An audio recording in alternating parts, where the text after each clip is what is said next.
Dear teachers, welcome to JS in English Learning. We are with Unit 6 of the revised PGTRB syllabus, that is American Literature.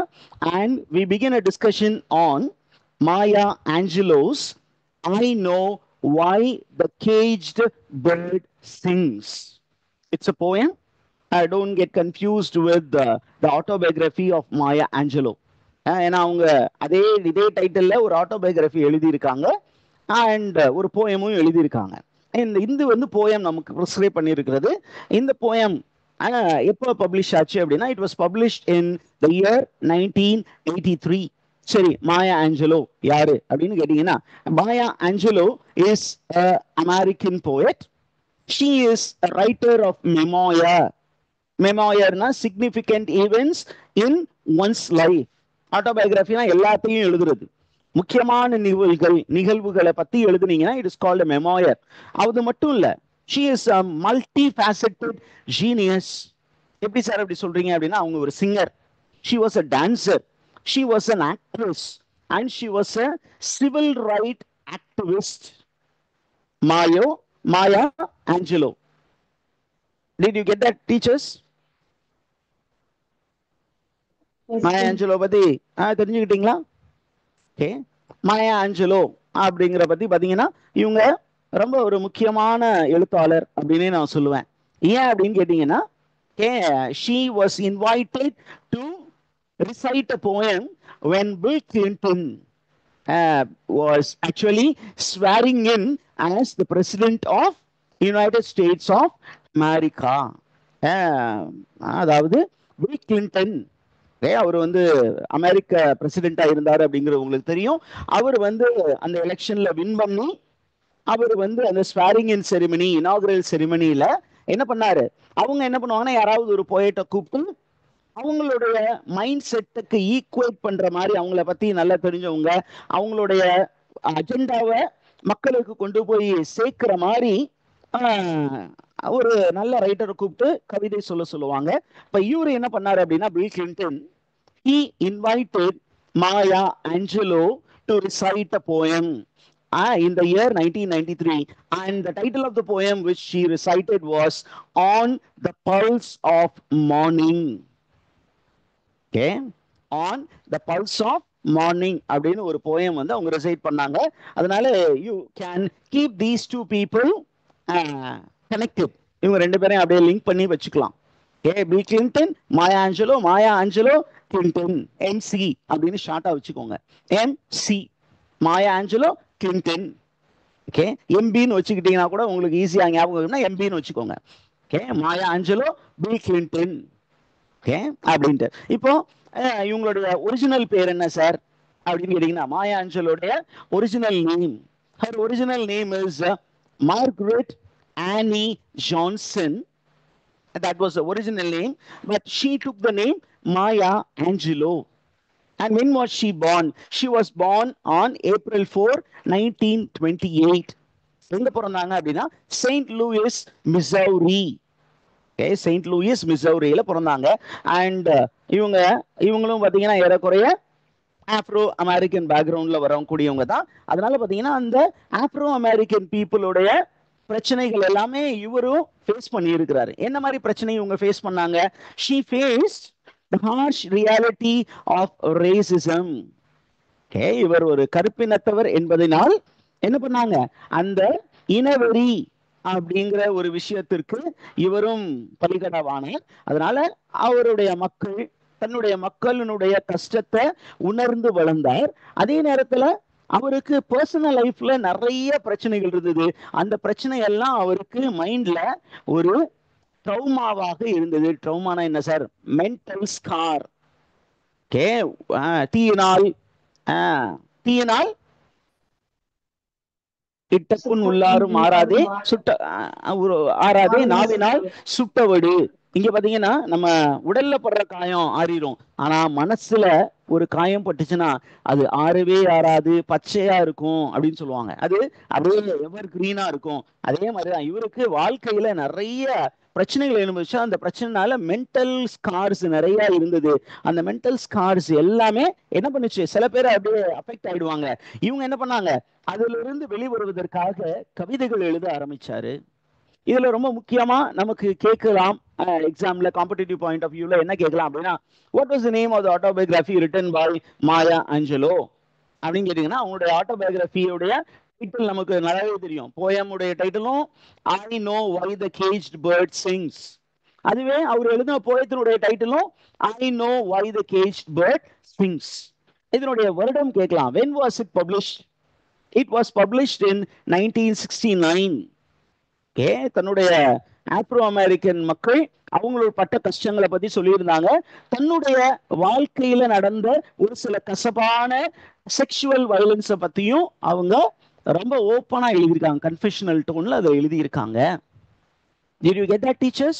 This is a very important work. அது இல்லாம பாத்தீங்கன்னா இவங்க நிறைய volumes of poetry எழுதியிருக்காங்க. அதுல ரொம்ப முக்கியமான ஒரு வால்யூம்ல தான் நம்ம போயம் இருக்கு. ரைட். அது இல்லாம பாத்தீங்கன்னா இவங்க மல்டி ஃபேசட்டட் ஜீனியஸ்னு சொன்னோம். அவருங்க ஒரு சிங்கரா இருந்திருக்காங்க, டான்சரா இருக்காங்க, அப்படியே சிவில் ரைட் ஆக்டிவிஸ்ட், மக்களுடைய நலன்களை முன்னிறுத்தி போராட்டங்களை முன்னெடுத்த நபர்களோடு ரொம்ப க்ளோஸா கனெக்டட் ஆயிருக்காங்க. சிவில் ரைட் மூவ்மெண்ட் அப்படிங்கிற ஒரு மூவ்மெண்ட் அமெரிக்கால ரொம்ப பாப்புலர். இந்த ஆப்பிரிக்கன் பீப்புளுக்கு ஈக்குவல் ரைட்ஸ் கொடுக்கணும் அப்படிங்கிறதுக்காக ஒரு மூவ்மெண்ட் இருந்தது. அந்த மூவ்மெண்ட்ல ரொம்ப முக்கியமான 2 நபர்கள் இருந்தாங்க. யாரு?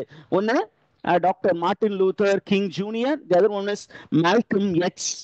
அந்த 2 நபர்களோடு நெருங்கிய தொடர்பில் இருந்த, தொடர்புன்னு வேற மாதிரி நினைச்சுக்காதீங்க, அந்த தொடர்பு இல்ல, பிசிக்கல் கனெக்ஷன் இல்ல, ideologically she was working along with these 2 people. She was the voice of the voiceless in America. Who are the voiceless in America? Afro American people. இவர் ஒரு பெரிய எழுத்தாளர், இவர் ஒரு பெரிய சோசியல் ஆக்டிவிஸ்ட், இவங்க ஒரு பெரிய சிங்கர், ஒரு டான்சர் அப்படிங்கிறதுனால அவருக்கு நிறைய பாராட்டுகள் குவிந்தன. And including 50 honorary degrees, 50 honorary degrees கொடுத்திருந்தாங்க. சரி, இவங்க எப்ப சார் இறந்து போனாங்க அப்படின்னா, she died on May 28, 2014. 2014 ஆண்டு தான் இறந்து போனாங்க. ரைட். இப்போ இந்த போயத்தை பத்தி ஒரு 2-3 விஷயம் சொல்லிட்டு வந்துருவோம். சரி சார், இந்த போயம் சொல்றீங்க, ஐ know why the caged bird Singh. எனக்கு தெரியும் ஏன் இந்த கூண்டில் அடைப்பட்ட பறவை கத்திக்கொண்டு இருக்கிறது, பாடிக்கொண்டு இருக்கிறது. இதுதான் அந்த தலைப்பு. ஒரு கூண்டில் அடைப்பட்ட கிளி அல்லது கூண்டில் அடைப்பட்ட பறவை பாட முயற்சி பண்ணிக்கிட்டு இருக்கு. அது ஏன் பாட முயற்சி பண்ணிக்கிட்டு இருக்கு அப்படின்னு நான் உங்களுக்கு சொல்றேன், எனக்கு தெரியும் உங்களுக்கு சொல்றேன் அப்படின்னு சொல்லிதான் இந்த கவிதை எழுதியிருக்காங்க. இந்த பர்டிகுலர் கவிதை எந்த பொயட்ரி கலெக்ஷன்ல அப்பியர் ஆச்சு அப்படின்னா, it appeared in a poetry collection called Shaka, Why Don't You Sing? Shaka, Why Don't You Sing அப்படிங்கிற ஒரு poetry collection. This poetry collection appeared in 1983. 1983ஆம் ஆண்டு ஒரு கவிதை தொகுப்பை அவங்க பப்ளிஷ் பண்ணாங்க. அந்த கவிதை தொகுப்பினுடைய தலைப்பு Shaka, Why Don't You Sing அப்படிங்கிறதா. ஏன் நீ வாய் திறந்து பாட வேண்டியதானே, ஏன் பாடக்கூடாது, நீ பாடு அப்படின்னு சொல்ற மாதிரி இருந்தது. ஓகே, இப்போ இது என்ன டைப் ஆஃப் போயம் சார், இது என்ன கேட்டகரியில வைப்பீங்க, இது வந்து லிரிக்கா அல்லது நரேட்டிவ் போயமா அல்லது எலிஜியா, எப்பிக்கா, ஓடா அப்படின்னு கேட்கும்போது சொல்றாரு, இது வந்து ட்ரெடிஷ்னல் போயம் கிடையாது, it is a free verse poem. What is a free verse poem? Free verse போயத்துக்கும் ட்ரெடிஷ்னல் போயத்துக்கும் உள்ள டிஃபரன்ஸ் என்ன? ட்ரெடிஷ்னல் போயம்னா ஒரு பர்டிகுலர் ஸ்டான்ஸா ஃபார்மெட்ல இருக்கும், ஒரு பர்டிகுலர் மீட்டர் யூஸ் பண்ணியிருப்பாங்க, ஒரு பர்டிகுலர் ரைம் ஸ்கீம் இருக்கும். ஆனா ப்ரீ வெர்ஸ் போயம்னா என்ன பண்ணுவாங்க, ஒரு பர்டிகுலர் ஸ்டான்ஸா அப்படின்னா குறிப்பிட்ட 5 லைன் 4 லைன் எல்லாமே 4 லைன் அப்படின்னு இருக்கும். ஒரே metre, iambic pentameter, iambic trimeter, iambic tetrameter இருக்கும். அப்படி இல்லாம ஃப்ரீயா அவங்க நினைச்ச மாதிரி வேரியங் லென்த்ல ஸ்டான்ஸா கொடுத்திருப்பாங்க, வேரியஸ் மீட்டர்ஸ் யூஸ் பண்ணியிருக்கலாம். அப்படிப்பட்ட ஒரு போயம் தான் ஃப்ரீ வெர்ஸ் போயம். அப்ப இந்த போயம் என்ன type of poem? Free verse poem. சரி, இந்த போயம் அப்படியே பார்த்தீங்கன்னு வச்சுக்கோங்களேன். ரொம்ப அழகா பார்த்தீங்கன்னா மொத்தம் எத்தனை ஸ்டான்ஸா இருக்கு? 1 2 3 4 5 6 6 தானா? 1 2 3 4 5 6 7 8 9. Okay, right. ஒரு அழகான ஒரு போயம். இந்த போயத்தினுடைய சிறப்பு அம்சம் என்ன அப்படின்னா, the poet is presenting two contrasting image. ரெண்டு கான்ட்ராஸ்டிங் இமேஜ் வந்து அந்த போயத்துக்குள்ளேயே வச்சிருக்காரு. ஆல்டர்னேட்டா ஃபர்ஸ்ட் வந்து என்ன பண்றாரு, எனக்கு தெரிஞ்சு ரெண்டு விதமான பறவைகள் இருக்கு. ஒன்னு வந்து ஃப்ரீ பேர்டு, இன்னொன்னு கூண்டில் அடைப்பட்ட ஒரு பறவை. இந்த ஃப்ரீ பேர்டு எப்படி இருக்கு தெரியுமா அப்படின்னு அந்த ஃப்ரீ பேர்டை பத்தி ஒரு டிஸ்கிரிப்ஷன், அந்த ஃப்ரீ பேர்டோட டிஸ்கிரிப்ஷனை கொடுத்துட்டு கேஜ்டு பேர்டு என்ன பண்ணிக்கிட்டு இருக்கு தெரியுமா அப்படின்னு ஆல்டர்னேட் பண்ணிக்கிட்டே இருக்காரு. This is called juxtaposition. Technically இது என்னன்னு சொல்றோம்? He is presenting a striking contrast. What does it call, teachers, in literature? In literary device, it is called juxtaposition. The author is juxtaposing two images in order to make us think. நம்மள யோசிக்க வைக்கணுங்கிறதுக்காக என்ன பண்றாங்க, இந்த ரெண்டு images அந்த இடத்துல வைக்கிறாங்க.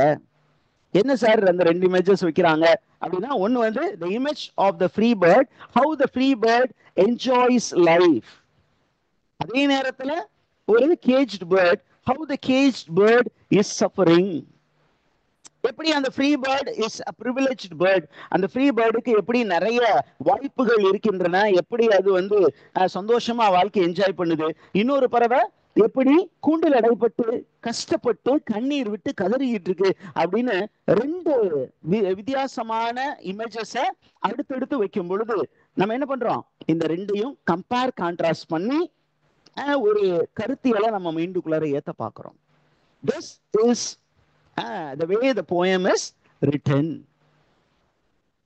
Did you get that, teachers? இந்த இன்ஃபர்மேஷன் உங்களுக்கு புரிந்ததா?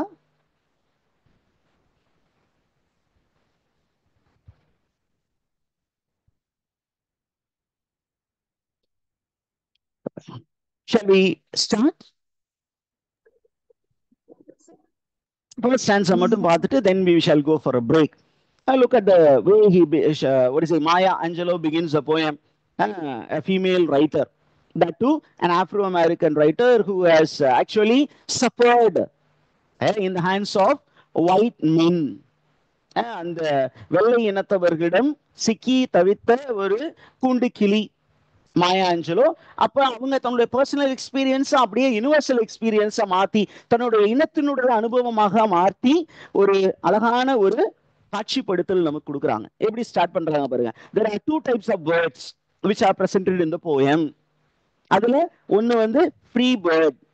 Free bird here refers to the white race, which is a privileged race. The free bird symbolizes the privileged group or the white race. வாழ்க்கையில எல்லாமே அவங்கள்ட்ட இருக்கு, எல்லாமே அவங்கள்ட்ட இருக்கு. ஆனா இந்த கேஜ்டு பேர்ட், the blacks, அவங்கள்ட்ட வாழ்க்கையில எதுவுமே இல்ல, ஒண்ணுமே இல்லாதவங்களா இருக்காங்க. அப்ப இவங்க ரெண்டு பேருடைய வாழ்வியலும் வித்தியாசமா தான் இருக்கும் அப்படிங்கறதுதான் ஃபர்ஸ்ட் ஆன்சர்ல நமக்கு சொல்றாரு. இந்த ஃபர்ஸ்ட் பேர்டு என்ன பண்ணுச்சு, ஃப்ரீ பேர்டுல தான் ஸ்டார்ட் பண்றாங்க. இந்த ஃப்ரீ பேர்ட் அப்படிங்கறத பாருங்களேன். A free bird leaves on back of the wind and floats downstream till the current ends and dips his wings into the orange sun's rays and dares to claim the sky. அழகா ஒரு natural சரௌண்டிங்ல நமக்கு அப்படியே ஒரு visual imagery கொடுக்குறாரு. Choice of words which will create a mental picture. Maya Angelou அழகா வந்து ஒரு mental picture create பண்றாங்க. என்ன அப்படின்னா, ஒரு ஃப்ரீயா இருக்கக்கூடிய பறவை வானத்துல எப்படி பறக்குது, வானத்துல தனக்கு சாதகமான ஒரு சிச்சுவேஷனை அது பாக்குது. ஒரு மரத்துல உட்கார்ந்து இருக்கு, ஃப்ரீயா உட்கார்ந்து இருக்கு, ஜாலியா இருக்கு. அப்ப என்ன பண்ணுது, அங்க வந்து என்ன பண்ணுது, சாதகமான காற்று, அதுதான் அங்க வந்து நம்ம ஹைலைட் பண்ணியிருக்கோம். The back of the wind. Back of the wind அப்படின்னா இந்த விண்டு நமக்கு மேல மேல கொண்டு போறதுக்கு உதவி பண்ணும் அப்படின்னு தெரிஞ்சு வச்சுட்டு என்ன பண்றாங்க, மேல் நோக்கி போகக்கூடிய காற்று எப்போது வீசுகிறதோ அந்த காத்தை டக்குன்னு இனம் கண்டு கொண்டு அந்த மேல் நோக்கி போகக்கூடிய காத்தோடு சேர்ந்து ரொம்ப ரிஸ்க் எடுக்காம அப்படியே பறந்து என்ன பண்ணுது, it is going up up into the sky, வானத்தில் உயர உயர பறக்கிறது. எது வரைக்கும் பறக்குது, அப்படியே அந்த சூரியன் வானத்துல வந்து அந்த சூரியன் தெரியும் இல்லையா, உயரத்துல என்ன கலர்ல இருக்கு, ஆரஞ்சு சன். அந்த சன்னுடைய அந்த ரேஸ் வந்து ஆரஞ்சு கலர்ல அப்படின்னா ரொம்ப ஹைட்டுக்கு பறந்து போகுது, உயர உயரே பறந்து கொண்டு இருந்தது. அண்ட் உயர போய் அந்த சூரியனுக்கு பக்கத்துல பறந்துட்டு என்ன சொல்லுது, இந்த வானமே எனது அப்படின்னு இட் வாஸ் கிளைமிங். அந்த ஃப்ரீ பேர்டு என்ன பண்ணுது, நிறைய ஆப்பர்ச்சுனிட்டிஸ் இருக்கு. ஆப்பர்ச்சுனிட்டிஸ் தான் இங்க வந்து விண்டா ஒரு சிம்பலைஸ் பண்ணியிருக்கிறாரு. there are many opportunities for the whites. அவங்க வந்து economically well off, culturally well off, socially well off, educationally அவங்களுக்கு வெல் ஆஃப், காசு பணம் நிறைய இருக்கு. அதனால ஒரு சாதகமான சூழ்நிலையை பிடிச்சிட்டு என்ன பண்றாங்க, மேலே மேலே மேலே போய் நேர நல்ல உயரத்துல போயிட்டு இந்த உலகமே என்னுடையது, நான் தான் சார் பெரிய ஆளு அப்படின்னு கெத்தா இருக்கான். it even dares to claim. dare அப்படின்னா அந்த ஒரு கர்வமான ஒரு மனநிலையோடு அந்த பறவை இருக்கிறது. இப்படித்தான் சார் அந்த வெள்ளைக்கார பயல எல்லாம் இருக்கிறாங்க. அவனுக்கெல்லாம் எல்லாமே கையில இருக்கு, ஆனா எங்கள்கிட்ட ஒண்ணுமே இல்லை, நாங்கெல்லாம் எப்படிப்பட்டவங்க தெரியுமா அப்படின்னு சொல்லிட்டு அப்படியே பிளாக்ஸ் வந்து என்ன பண்றாங்க, அடுத்த அந்த செகண்ட் ஹாஃப்ல அதை டிஸ்கிரைப் பண்றாங்க. பட் அப்படிங்கும்போது இது ரெண்டும் எல்லாமே ஒரே ஸ்டான்ஸால தான் வரணும். First part, second part. But a bird that starts down his narrow cage. அந்த பறவை ஜாலியா இருக்கு. இங்க இந்த ஆப்ரோ அமெரிக்கன்ஸ் எப்படி இருக்காங்க, they are like a bird which is caged. கூண்டில் அடைப்பட்ட கிளி போல பறக்க முடியாம அந்த பறவை என்ன பண்ணிட்டு இருக்கு, it stalks down. ஒரு பெரிய கேஜ் கூட இல்ல, ரொம்ப நாரோ கேஜ். அவங்களுடைய நீங்க பாத்தீங்கன்னா the place where Afro Americans lived in New York, it's called Harlem. It's a slum in the middle of the heart of the city. அதுல பாத்தீங்கன்னா வீடுகள்லாம் ரொம்ப பெரிய வீடுகள்லாம் இல்ல, ரொம்ப நேரோ டுவெல்லிங். அப்ப அந்த நேரோ டுவெல்லிங்குள்ளார இவனுங்க என்ன பண்றாங்க, வாழ வேண்டிய சூழ்நிலை இருக்கும் பொழுது அவனுடைய மைண்ட் செட் எப்படி இருக்கும், அவனை ஈக்குவலான ட்ரீட்மெண்ட் இல்ல, அவனுக்கு எந்த விதத்திலையும் ஈக்குவாலிட்டி இல்ல, he has no access to the resources of the land. அப்படி இருக்கும்போது அவனுக்கு கோபம் தானே இருக்கும். அப்ப என்ன பண்றான், இந்த பறவை என்ன பண்ணுது அப்படின்னா, கூண்டில் இடப்பட்ட பறவை அப்படியே கோபமா அப்படியே நடந்துகிட்டு இருக்கு உள்ள. என்னை போட்டு இப்படி பாடப்படுத்துறீங்களேடா, வெளியில வந்தேன்னா உங்களை எல்லாம் கொன்றுவேன் அப்படிங்கிற ஒரு மனநிலையில ஒரு விரக்தியில அது நடந்துகிட்டு இருக்கு. It was in a state of frustration. Okay, and what is the condition of this caged bird? It can seldom see through his bars of rage. அது பாத்தீங்கன்னா ஒரு கூண்டுல கம்பிகள் இருக்கு, அந்த கம்பிக்கு பின்னாடி இருக்கிற விஷயத்தை பார்க்க முடியாத அளவுக்கு அதுக்கு கோபம் இருக்கு. கோபம் கண்ணை மறைக்கிறது. அங்க பாருங்க, அந்த bar of rage அப்படிங்கிறாரு. He is personifying anger as a bar. நார்மலா ஒரு கேஜ்ல என்ன இருக்கும், there will be iron bars. அந்த அயன் பாஸ் அப்படிங்கிறது நேச்சுரல். நம்மளால கொஞ்சம் ஃபிகர் ஆஃப் ஸ்பீச் கொஞ்சம் ஆட் பண்ணணும் மாயாஞ்சலோ. அதனால என்ன சொல்றாங்க, அந்த அயன் பார்ஸ் எல்லாம் கடந்து போய் நம்ம என்ன பண்ணிட்டோம், ஃப்ரீடம்லாம் வாங்கிட்டோம். இருந்தாலும் we are deprived of opportunities, equal opportunities இல்ல. யூனிவர்சிட்டியில எங்களை வந்து படிக்க விட மாட்டேங்கிறீங்க, ஏன், நீங்க கருப்பர்கள் அப்படிங்கிறதுனால. எங்களுக்கு வந்து பாலிடிக்ஸ்ல ரெப்ரசன்டேஷன் கொடுக்க மாட்டேங்கிறீங்க. அதனால என்ன பண்றாங்க, இன்னமும் நாங்க கூண்டில் அடைப்பட்ட நிலையிலே இருக்கோம். எங்களுக்கு அந்த கம்பியாக இருக்கக்கூடியது எது, கோபம். So anger is actually not allowing us to explore our potential. நாங்க அந்த அளவுக்கு கோபத்துல இருக்கிறோம். அதுக்கப்புறம் பாருங்க, அப்படியே ரொம்ப சிம்பிளாவே நமக்கு சொல்றாங்க, his wings are clipped. இந்த கேஜ்டு பேர்டுடைய அந்த விங்ஸ் எல்லாம் கத்திரிச்சுட்டாங்க. எல்லா விதத்திலையும் இவன் மேல வந்துடக்கூடாது, இவனை எப்படியெல்லாம் அடக்கி ஒடுக்கி வைக்க முடியும் அப்படிங்கிற மாதிரி. ஒரு பறவை பறக்கணும்னா என்ன முக்கியம், விங்ஸ் முக்கியம். அப்ப விங்ஸை கிளிப் பண்ணி விட்டுருவோம், எப்படி பறக்குறேன்னு நான் பாக்குறேன். அடுத்தது அதனுடைய காலில் கயிறு கட்டி வச்சிருக்கிறாங்க. ஓகே, இப்படி எல்லாமே ஒடுக்கப்பட்ட நிலையில் இருக்கும்போது ஒப்ரஸ்டா இந்த கேஜ்டு பேர்டு இருக்கு. இந்த Afro American black skinned man is oppressed in all possible ways. But அவன்கிட்ட ஒரே ஒரு விஷயம் மட்டும் யாராலையும் கட்டுப்படுத்த முடியல. என்ன அப்படின்னா, the ability to speak, the ability to write, the ability to sing. அதனால அந்த ஒரு எபிலிட்டி யாரும் அவனுடைய வாயில தைச்சு வைக்கல. அதனால என்ன பண்ணுது இந்த பேர்டு வந்து, it opens his throat to sing. அப்படியே வாயை திறந்து மெதுவா பாட்டு பாட முயற்சி பண்ணுது. ஆனா அதால என்ன பண்ண முடியல, மெலடியா பாட முடியல. The white bird sings melodious, ரொம்ப ஸ்மூத்தா சாஃப்டா பாட்டு பாடுது. ஆனா இந்த பறவையால அந்த மாதிரி மெலடி பாட்டு பாட முடியல, காதல் டூயட் பாட முடியல. என்ன பண்ணுது, கோவமா காரசாரமா தான் பாட்டு பாட ஆரம்பிக்குது. என்ன மாதிரி பாடுதான் the caged bird sings? என்ன மாதிரி டியூன்ல பாடுது?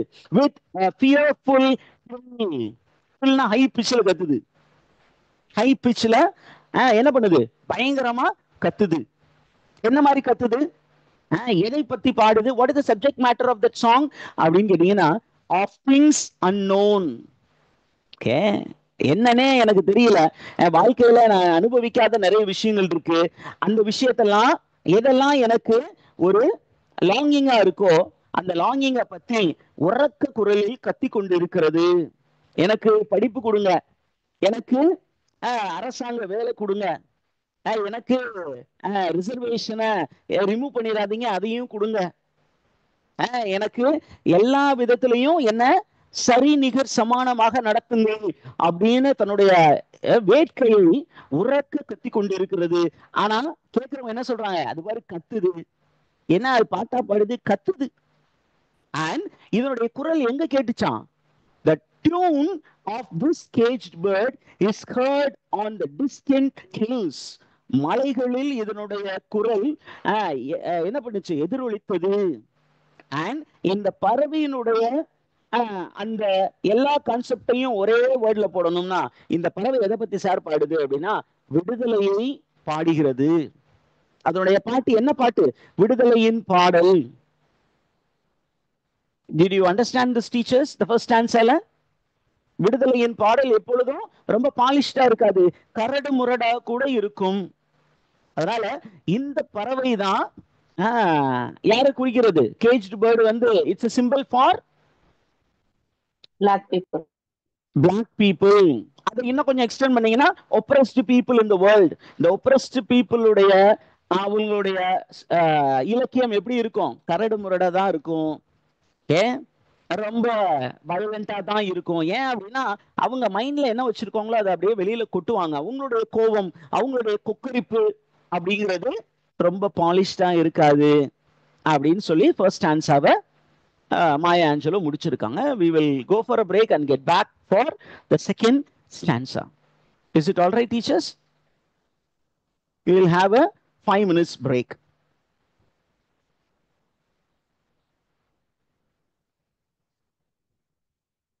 Do you have any doubts?